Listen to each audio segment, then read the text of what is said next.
नमस्कार, स्वागत है आपका और मैं हूं आपके साथ सपना दीपक मतेश्रा। बुलेटिन का आगाज करेंगे। मुख्यमंत्री पुष्कर सिंह धामी ने द्वाराहाट विधानसभा के चौकोटिया में मां आग्नेरी देवी के ऐतिहासिक मंदिर प्रांगण में आयोजित चैत्र अष्टमी मेले में भाग लिया।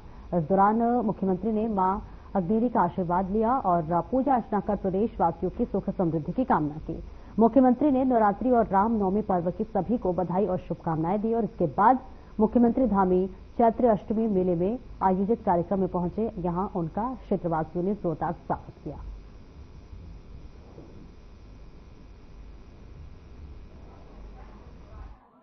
मंच पर बैठे हुए हमारे विभिन्न विकास के मामले में किसी प्रकार की कोई भी जो है भेदभाव पक्षपात की नीति पर काम नहीं करते, क्योंकि आदरणीय प्रधानमंत्री मोदी जी का एक संकल्प है, एक मंत्र है, सबका साथ, सबका विकास, सबका विश्वास और सबका प्रयास।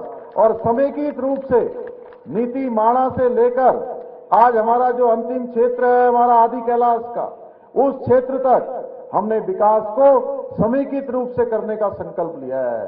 कोई क्षेत्र ऐसा नहीं होगा जिस क्षेत्र में विकास की गंगा नहीं पहुंचेगी। मंच पर बैठे हुए हमारे विभिन्न उत्तराखंड के मुख्यमंत्री पुष्कर सिंह धामी शुक्रवार को वंदना कटारिया स्टेडियम में आयोजित उत्तराखंड कबड्डी एसोसिएशन के तत्वाधान में आयोजित युवा ऑल स्टार्स चैंपियनशिप के समापन पर हरिद्वार पहुंचे, जहां उन्होंने पत्रकारों से वार्ता करते हुए वक्फ बोर्ड पर विपक्ष पर निशाना साधते हुए कहा कि विपक्ष हमेशा तुष्टीकरण की राजनीति करता रहा है।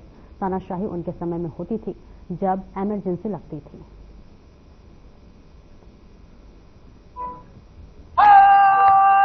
लंबे समय से देश को शिक्षा थी, जो भूमाफियाओं का कब्जा इन जमीनों पर था और तमाम ऐसी जमीनें जो पंचायतों की थी, देव स्थानों की थी या किसी अन्य विभागों की, इनको भी बिना किसी वक्फ में शामिल कर लिया जाता था। अब वो सब जमीनें जो है उस क्राइटेरिया से बाहर आएंगी, इसमें अनेक काम हो सकेंगे। उत्तराखंड के अंदर भी बहुत सारे ऐसे मामले हैं, कई हजारों, उत्तराखंड बनते समय जो संख्या थी उसमें कई हजारों की बढ़ोतरी हुई है।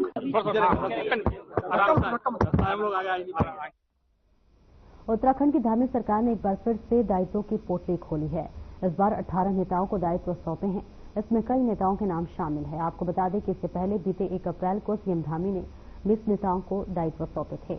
वहीं अब सीएम पुष्कर सिंह धामी ने 1 हफ्ते के भीतर दूसरी बार दायित्व बंटवारे की लिस्ट जारी की है। इस बार 18 और बीजेपी नेताओं को विभागीय दायित्व सौंपे गए हैं।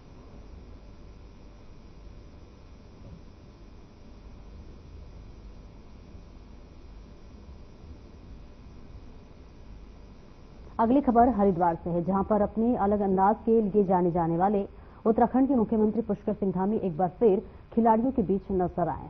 हरिद्वार में मुख्यमंत्री पुष्कर सिंह धामी ने कबड्डी खेल खिलाड़ियों का हौसला बढ़ाया। अपने बीच मुख्यमंत्री धामी को खेलता हुआ देख कबड्डी खेल रहे खिलाड़ी भी काफी खुश नजर आए।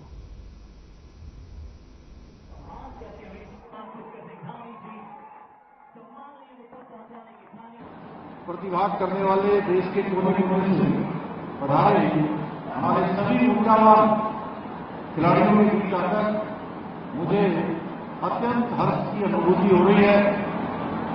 मैं अपने उत्कृष्ट प्रदर्शन से सभी को रोमांचित करने वाले साथ ही प्रतियोगिता में विजय होकर मेडल प्राप्त करने वाले सभी खिलाड़ियों को मैं उज्जवल भविष्य की कामना करता हूं। सबको मैं बधाई देता हूं, शुभकामनाएं देता हूं। साथ ही आशा करता हूं कि जिन टीमों के खिलाड़ी जीत से कुछ कदम दूर रह गए हैं, वो इसे अपनी खेल क्षमताओं में सुधार लाने के रूप में देखेंगे। वक्फ संशोधन बिल संसद में पास होने के बाद बीजेपी ने मुस्लिम समाज के लोगों को साधना शुरू कर दिया है। सबसे पहले उत्तराखंड में मुस्लिम समाज को वक्फ संशोधन बिल के बारे में समझाया है, जहां उन्होंने बाजपुर में मुस्लिम समाज के लोगों की एक सभा को संबोधित किया है। इस दौरान कई बड़े बयान दिए गए। नेता प्रतिपक्ष राहुल गांधी को आरोप लगाकर भाग जाने वाला बताया और बोले राहुल गांधी देश को आगे नहीं बढ़ाना देने चाहते हैं, वही विदेशों में जाकर बुराई करते हैं। साथ में उन्होंने पाकिस्तान और चाइना टेलीविजन का हीरो बता डाला। सभा को संबोधित करते हुए बीजेपी के राष्ट्रीय महामंत्री दुष्यंत गौतम ने मुस्लिम को विश्वास दिलाते हुए कहा कि भ्रांतियां विपक्ष ने फैलाई है, वे एकदम निराधार हैं। देखिए, समझाने का प्रयास नहीं है। आज माइनॉरिटी के लोग, अल्पसंख्यक के लोग समझ चुके हैं कि इतनी बड़ी प्रॉपर्टी वक्फ के होने के बावजूद भी सच्चर कमेटी की रिपोर्ट आती है कांग्रेस के शासन के अंदर किस प्रकार से इनको वोट बैंक समझा गया। आज रहने के लिए इन पे कहीं पे मकान नहीं है, बच्चों के लिए शिक्षा नहीं है, स्वास्थ्य की जिम्मेदारी कोई नहीं निभा रहा। आज वक्फ बोर्ड जो संशोधन बिल आया है, इसके माध्यम से इनकी कोई भी जमीन को नहीं छुआ जाएगा, खाली देखभाल की जाएगी कि इनके पैसे की, इनकी जमीन का कौन दुरुपयोग कर रहा है और उसको पैसा इनके विकास में लगना चाहिए। प्रधानमंत्री जी का इस बिल के माध्यम से जो संदेश गया है, वो संदेश इन सबने स्वीकार किया है, उसका स्वागत किया है। आज तक राहुल गांधी ने कोई भी एक भी घटना ऐसी नहीं है देश के विकास में सहयोग किया। आरोप लगाना और भाग जाना, लालची किताब लेके घूमते हैं कि संविधान संविधान। अब उनसे पूछो कि कैसे कितनी बार आपने राष्ट्रपति शासन लागू किया, क्यों किया? ये संविधान कहता था क्या संविधान के अंदर वक्फ की कहीं एक शब्द भी लिखा हुआ है क्या? संविधान की आप बात कर रहे हैं, आप सवाल कर रहे हैं। आप जो भी आरोप लगा रहे हैं निराधार आरोप है। आप देश को आगे नहीं बढ़ने देना चाहते, विदेशों में जाकर देश की बुराई करने का काम कर रहे हैं। आप पाकिस्तान चाइना के टेलीविजन के हीरो हैं। चाइना और वही वक्फ संशोधन विधेयक 13 घंटे की लंबी चर्चा के बाद पास हो गया है। बता दें कि राज्यसभा में पास होने के बाद अब इस विधेयक पर राष्ट्रपति के हस्ताक्षर होंगे और सरकार की ओर से अधिसूचित होते ही कानून का रूप ले लेगा। इस संशोधन विधेयक को लेकर बीजेपी प्रवक्ता हनी पाठक ने कहा है कि ये संशोधन विधेयक जनता के हित को देखते हुए पारित किया गया है। उन्होंने विपक्ष के विरोध को लेकर कहा कि लोकतंत्र में विरोध का सबको अधिकार है और सब लोग अपने स्तर पर विरोध कर सकते हैं, लेकिन साथ ही उन्होंने कहा कि हर चीज का विरोध करना भी लोकतंत्र में ठीक नहीं है।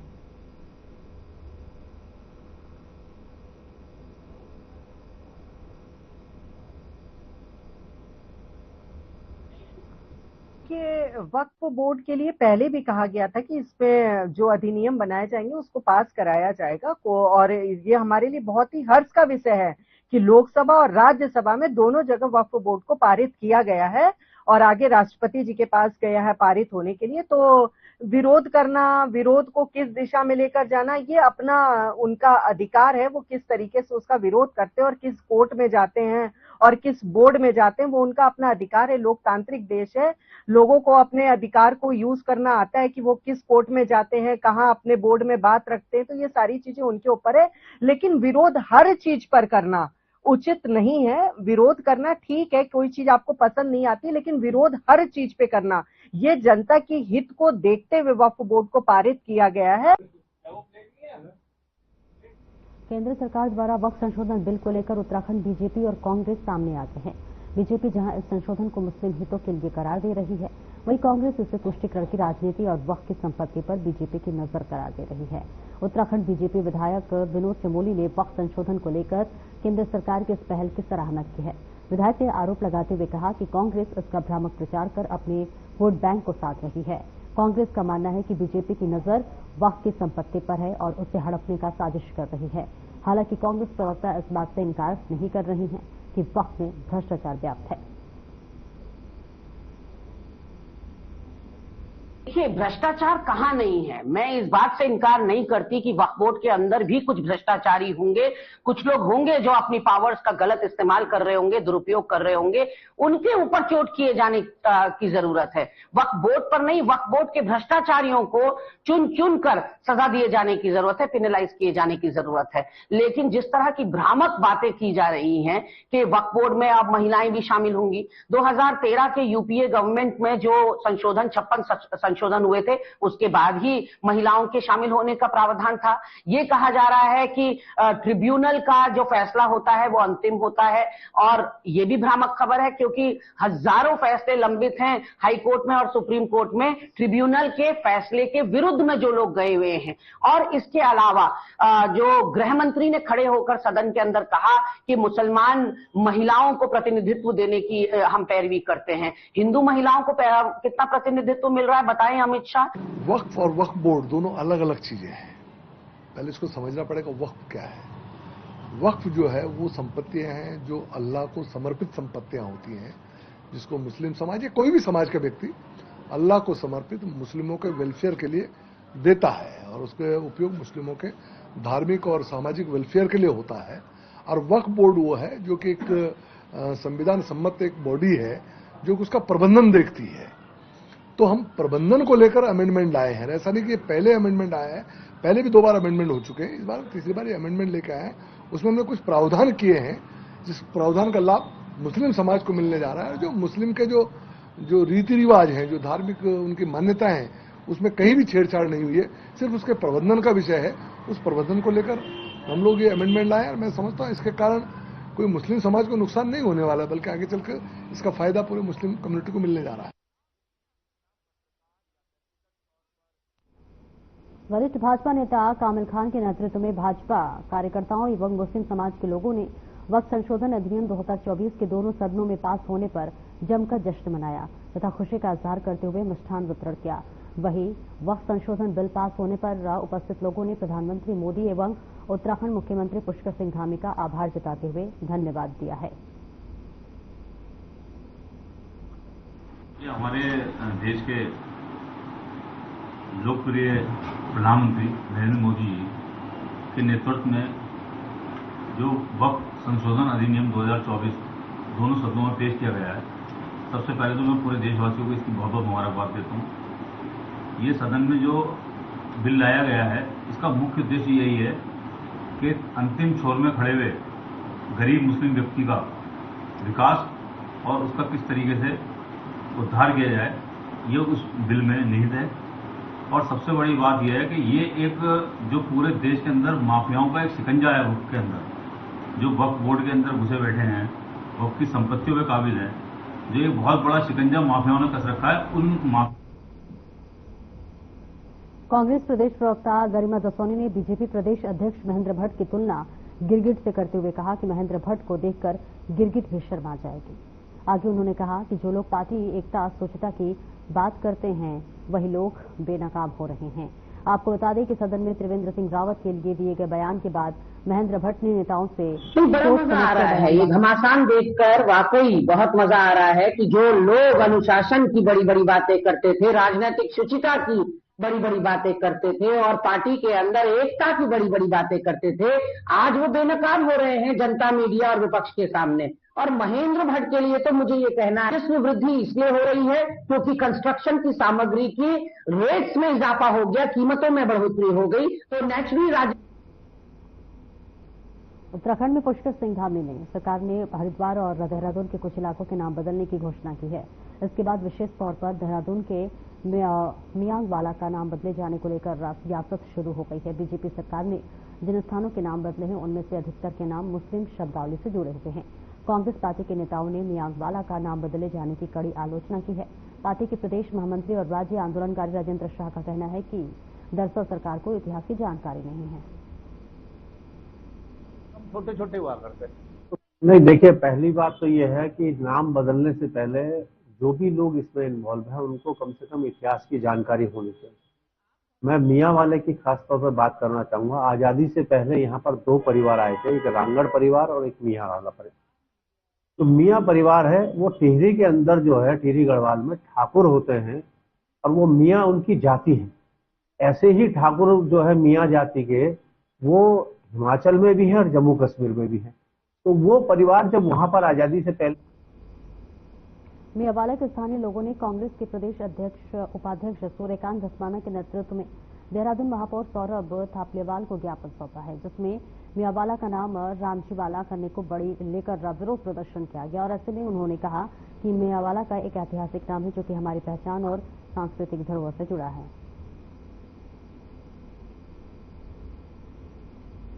देखिए, स्थानीय नागरिक आए थे, मैं तो किसी और मसले पर यहाँ पर आया हुआ था।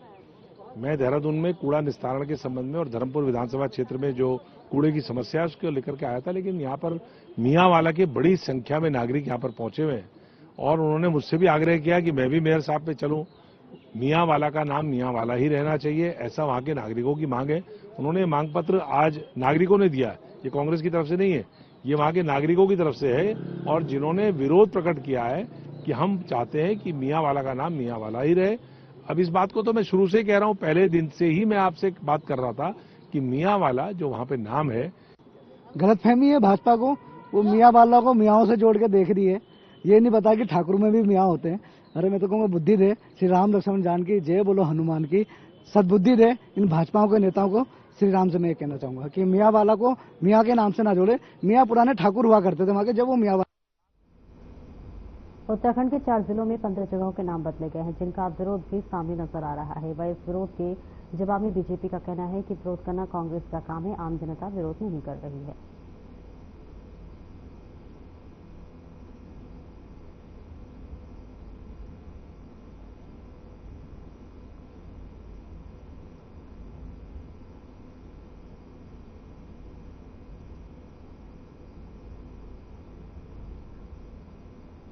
गदरपुर वाया दिनेशपुर माटकोटा मार्ग पुनर्निर्माण कार्य बहुत जल्द होने जा रहा है। बता दें कि गदरपुर वाया दिनेशपुर माटकोटा मार्ग पिछले 7 सालों से जर्जर हालत में है।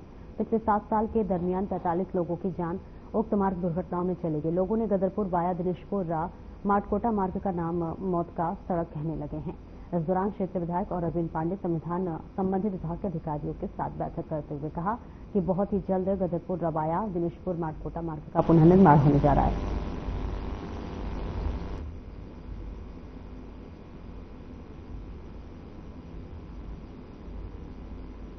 आपका डेटा किसी और को नहीं बेच सकता। यहां तक तो बात ठीक है, लेकिन इसके कारण पत्रकारों, मीडिया संगठनों, राजनीतिक दल, रिसर्च ग्रुप, आरटीआई का भरवाने का काम हमने किया है। और आज मैं भी बोल रहा हूं, इस काम को मैं कहूं कि आज हमने प्रेस कॉन्फ्रेंस किया है तो सड़क ये कल से बननी चालू हो जाएगी, ऐसा नहीं है। अभी तो केंद्र की गवर्नमेंट ने पैसा स्वीकृत किया है। अब हमारा डिपार्टमेंट बाकायदा इसकी डीपीआर बना के उत्तराखंड गवर्नमेंट को भेजेगा। उत्तराखंड गवर्नमेंट से वित्तीय स्वीकृति के पश्चात जब शासनादेश आ जाएगा। उत्तराखंड को शैक्षणिक कार्यों के लिए केंद्र सरकार ने 883 करोड़ रुपए के बजट की सौगात मिली है। केंद्र की तरफ से वित्तीय वर्ष 2025-26 में राज्य के लिए बजट की स्वीकृति दी गई है। प्रदेश में बजट को लेकर केंद्रीय प्रोजेक्ट अप्रूवल बोर्ड की स्वीकृति मिलने के बाद कई योजनाओं को इससे फायदा होगा।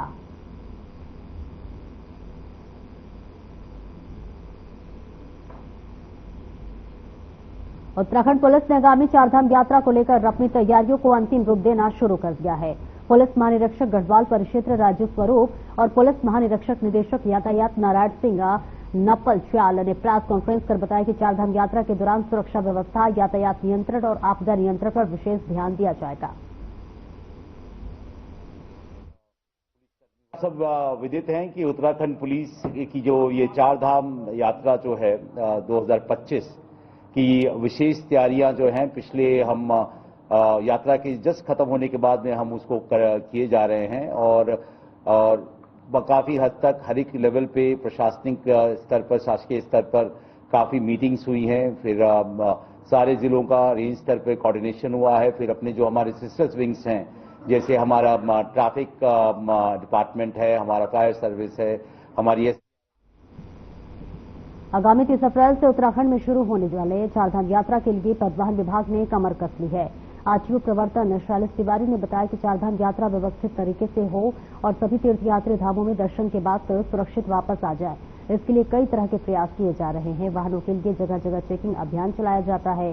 केदारनाथ में शटल सेवा शुरू की जा रही है। चारधाम यात्रा रूट पर 5 जगहों पर चेक पोस्ट बनाए जा रहे हैं। उन्होंने सभी जो आने वाला चारधाम यात्रा 2025 का है, इसके लिए परिवहन विभाग उत्तराखंड ने जो आने वाला चारधाम यात्रा 2025 का है, इसके लिए पूरी तैयारी कर रखी है।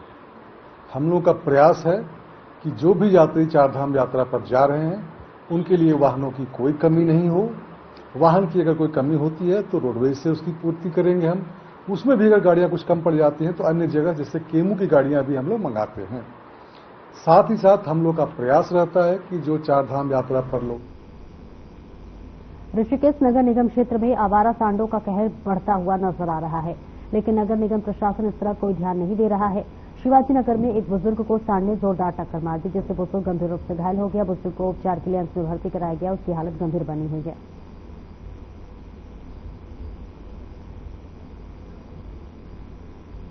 उत्तराखंड सरकार ने राज्य में औषधि निरीक्षण ग्रेड 2 के 18 नए पदों पर नियुक्ति आदेश जारी कर दिए हैं। मुख्यमंत्री धामी और स्वास्थ्य मंत्री डॉक्टर धन सिंह रावत ने सभी नवनियुक्त औषधि निरीक्षकों को शुभकामनाएं देते हुए जनहित में पूरी निष्ठा और ईमानदारी से काम करने की अपील की।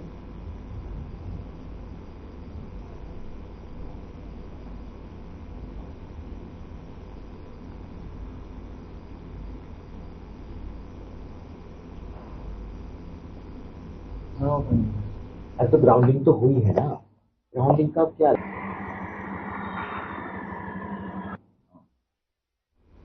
इस समय भारत में आईपीएल 2025 का सीजन खेला जा रहा है और ऐसे में ऑनलाइन सट्टा खेलने वाले स्टोरी गैंग एक्टिव हो जाते हैं और सटोरिये बेखौफ होकर आईपीएल सट्टा कारोबार चलाते हैं। पूर्व में भी कई ऐसे गैंग पर उत्तराखंड साइबर क्राइम द्वारा प्रहार कर सटोरियों को सलाखों के पीछे भेजा गया है।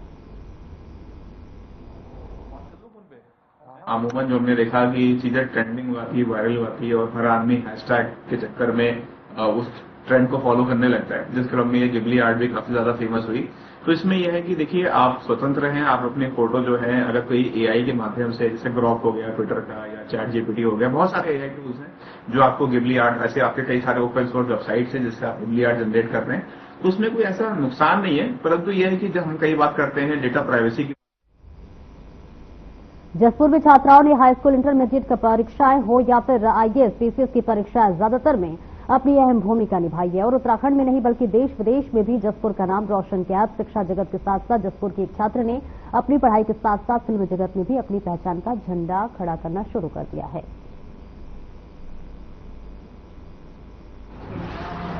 अब्बास अली सर हैं, जो कि एक एक्टर हैं, जिनकी पापा मुझे हमेशा अक्सर मूवी दिखाया करते हैं। तो मुझे लगता है कहीं ना कहीं कि मैं भी इस लाइन में जा सकती हूँ और मैंने ये बात पापा से बोली तो पापा ने मुझसे कहा कि मैं बात करूंगा और पापा ने बात करी। अब्बास अली सर ने मुझे बोला कि हाँ, मैं तुम्हें एक रोल दूंगा, जो कि भोला मूवी में मुझे दिया गया है। नीलू के नाम से एक रोल है मेरा, इसलिए मुझे अब्बास अली सर से प्रेरणा मिली है। मैं जो कक्षा 9 में आई है, तीसरा मैथ, और ये पठन पाठन में विद्यालय की अनुशासन में बहुत अच्छी छात्रा है और उसके साथ साथ विद्यालय में भी जो सांस्कृतिक कार्यक्रम होते रहे हैं और अन्य गतिविधियां हैं उनमें बढ़ चढ़कर हिस्सा लेती रही है। और अब मैंने देखा है कि वो एक फिल्म है, हिंदी फिल्म। उधम सिंह नगर के बाजपुर में रहने वाली महिला तरन गर्ग ने मिसेस इंडिया का खिताब जीतकर क्षेत्र का नाम रोशन किया है। बता दें, दिल्ली में आयोजित बीजवी मिस एवं मिसेस इंडिया की प्रतियोगिता आयोजित की गई थी।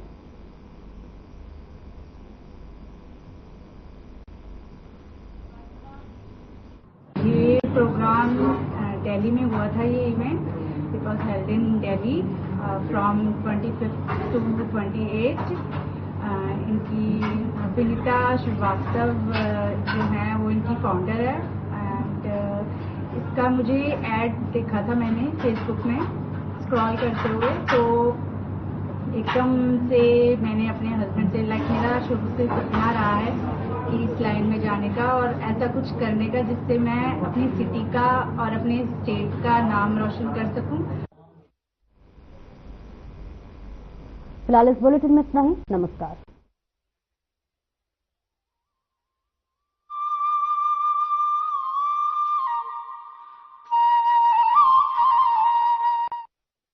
क्या रंग खिला